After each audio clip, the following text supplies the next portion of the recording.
અવારનવાર થતું રહે છે અને ડિપ્રેશનને અને અપમાનને સીધો સંબંધ છે. જો વારંવાર તમને કોઈ અપમાનિત કરે છે તો એવી પૂરી શક્યતાઓ છે કે તમે ડિપ્રેશનમાં જઈ શકો છો. તો જે સ્થળ પર કે જે વ્યક્તિ દ્વારા કે જે પરિસ્થિતિમાં 3 S તમારા જોખમાય છે, સેલ્ફ એસ્ટીમ, સેલ્ફ કોન્ફિડન્સ અને સેલ્ફ વર્થ, અને જો ત્રણેય ભેગા થાય it is a deadly combination. અને આ બંને રીતે થઈ શકે, કોન્શિયસલી, સબકોન્શિયસલી. કોન્શિયસલી તો આપણને ખબર છે, ગેસ લાઇટિંગ મેં હમણાં જ કીધું હતું, જ્યારે કોઈ તમારી લાગણીઓને અમાન્ય ઠેરવે છે, તમારા સત્યને તોડી મરોડી નાખે છે, તમારા કોન્ફિડન્સના, તમારા સ્વમાનના ભૂક્કા બોલાવી દેવાનો પ્રયત્ન કરે છે, તો એ કોન્શિયસ એટેક છે તમારા માનસિક સ્વાસ્થ્ય પર. પણ બીજો વધુ જોખમી છે જે દેખાતો નથી, અને એ છે સબકોન્શિયસ એટેક, અને જે વારંવાર આપણે અત્યારે પણ એનો ભોગ બની રહ્યા છે. 3 છે: news, advertising, social media. News માટે એવું કહેવાય છે, માર્ક ટ્વેને એવું લખ્યું હતું કે if you don't read the newspaper you are uninformed, if you read the newspaper you are misinformed. તો તમે જે સમાચારો આપણે જોઈએ છે ડરાવી દે, કાં આપણને એવું થાય છે કે સતત કોઈ સંકટ તોળાઈ રહ્યું છે, કાં ધાર્મિક સંકટ છે, કાં રાષ્ટ્રીય સંકટ છે, કાં આર્થિક સંકટ છે. આ સતત આપણને આવું જ બતાવવામાં આવી રહ્યું છે, કારણ કે આ અગેન આ સોશિયલ મીડિયા જેવું જ છે. આ વાસ્તવિકતાનો એક નાનો એવો અંશ છે જે એ લોકો આપણને બતાવવા માગે છે. બીજું છે એડવર્ટાઇઝિંગ, અને આ તો બહુ ભયંકર છે કે this market is designed to depress us. આ બજારની રચના આપણને હતાશ કરવા માટે થઈ છે, કારણ કે આપણા સુખી અને સંતુષ્ટ થવાથી માર્કેટને કોઈ ફાયદો નથી થવાનો. માટે સતત આપણને આપણી ઉણપો બતાવવામાં આવે છે, કારણ કે જ્યાં સુધી કોઈ પુરુષ અપૂર્ણ ફીલ નહીં કરે ત્યાં સુધી એ ધ કમ્પ્લીટ મેન બનવા માટે રેમન્ડના કપડાં શું કામ ખરીદશે? જ્યાં સુધી ઘર બેઠા કમાવાની લાલચ નહીં જાગે ત્યાં સુધી ડ્રીમ 11 પર કોઈ ટીમ શું કામ બનાવશે? ઇઝી મનીનું ગાજર આપવામાં નહીં આવે તો લોકો રમી શું કામ રમશે? સુંદર મોડેલને બતાવીને જો કોઈ સ્ત્રીને કદરૂપી ફીલ કરાવવામાં નહીં આવે તો કોઈ ફલાણો સાબુ, ફલાણી બ્યુટી પ્રોડક્ટ શું કામ ખરીદશે? Every second we are being manipulated by marketing and advertising industry. સતત આપણને એવું કહેવામાં આવે છે કે ફલાણું લેશો તો સુખી થશો. મતલબ એઝ ઇફ કે આપણે ખુશ થવા માટે, સુખી થવા માટે સતત કશું ખરીદતા રહેવાની જરૂર છે. અને એક વસ્તુ મને આજ સુધી નથી સમજાણી કે આટલા ટકા બચત ને આટલા ટકા પૈસા બચાવો. પૈસા ખરીદીને કોઈ પૈસા કઈ રીતે બચાવી શકે?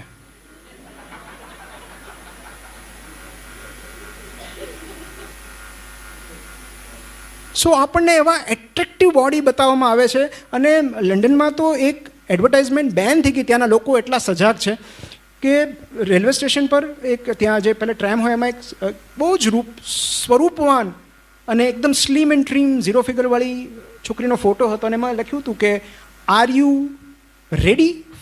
Your body ready for beach something. અને એ એવું શરીર હતું જે આપણે મોટેભાગના એડવર્ટાઇઝ હોર્ડિંગમાં જોઈએ છીએ. તમે કોઈ પણ સર્કલ પર ઊભા રહો, મોટે ભાગે એ લોકો, આ કેટલી કમનસીબી છે કે મોટે ભાગે એ લોકો પ્રોડક્ટ વેચવા માટે સ્ત્રીનો ઉપયોગ કરે છે. આપણને એવું ફિઝિક બતાવવામાં આવે છે જે 99% લોકોનું નથી. મતલબ લુક એટ ધીસ. આ શરીરને સેક્સી લાગવા સિવાય પણ બીજા અસંખ્ય કામો છે.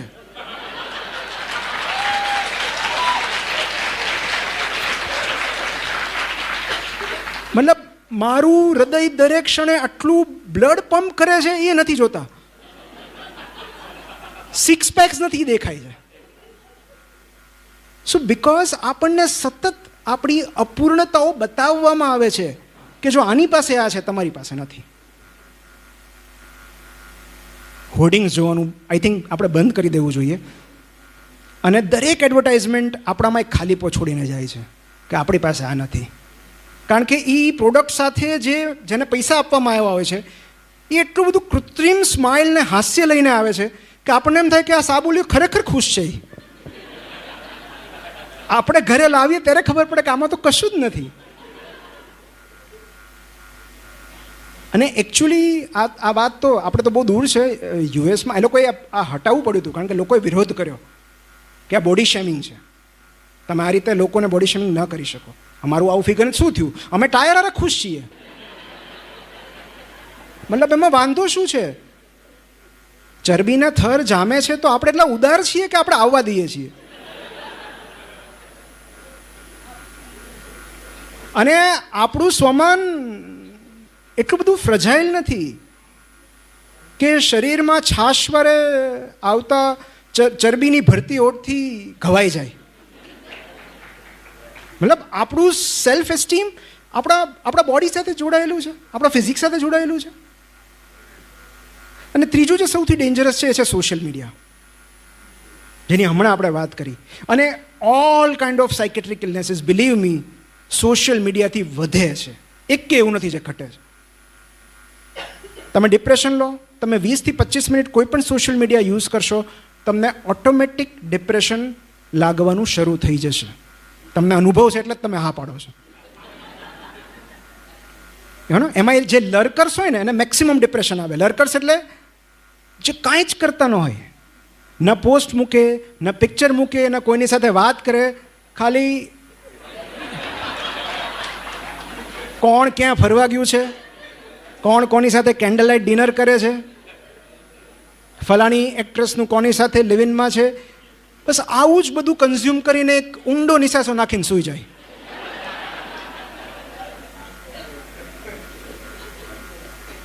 અને 90% સોશિયલ મીડિયા યુઝર્સ લર્કર્સ છે. 90%. જે લોકો ક્રિએટર છે એમને ઓછું ડિપ્રેશન આવે છે. સો હું એવું કહીશ કે don't be a consumer in social media, be a creator, or at least a communicator. તમે જો ખાલી સોશિયલ મીડિયાનો ઉપયોગ કન્ઝ્યુમ કરવા માટે કર્યો છે તો ગયા, કોઈ તમને બચાવી નહીં શકે. અને એનું એકમાત્ર કારણ છે કમ્પેરિઝન. પહેલાંના સમયમાં આપણી સરખામણી ખાલી કાકા મામાના દીકરાને થતી, કે બહુ તો પાડોશમાં જે હોય. હવે તો જેને આપણે ઓળખતા નથી, જામનગર, સુરત, રાજકોટમાં રહેલો કોઈક, એને જોઈને આપણે નિશાસા નાખીએ છીએ. સાચી વાત સાઈરામભાઈ? જે ક્ષણે તમે સોશિયલ મીડિયામાં લોગિન કરો છો, unknowingly you are landing in the zone of comparison. સાવ જાણતા જ તમે સરખામણી કરવા માંડો છો. અને તમારું બોડી સારું હોય તો પછી લાઇક્સની સરખામણી, એને કાંઈ છે નહીં તોય કેટલા 1000 લાઇક મળે છે. સો ડિપ્રેશન. બીજું એન્ઝાયટી. બ્લુ ટિક થઈ ગયા પછી 5 મિનિટમાં જવાબ ન આવે. એક સમયમાં આપણે પોસ્ટકાર્ડની 7-7 દિવસ રાહ જોતા. SMS હતા ત્યારે ઓલી નોકિયામાં ઓલી લાઇટ લબુક જબુક થાય ને, એની માટે 2-2 કલાક બેસતા. અને હવે બ્લુ ટિક થઈ ગઈને જવાબ નથી આવવામાં કેટલાક લોકો દિલ તોડીને બેસી જાય છે. એન્ઝાયટી કે તરત રિસ્પોન્સ કેમ ના આવ્યો. એડિક્શન, સતત ઓલા ડાયપરની જેમ સતત ચેક કરતા રહેવું પડે, કાંઈ છે નહીં ને.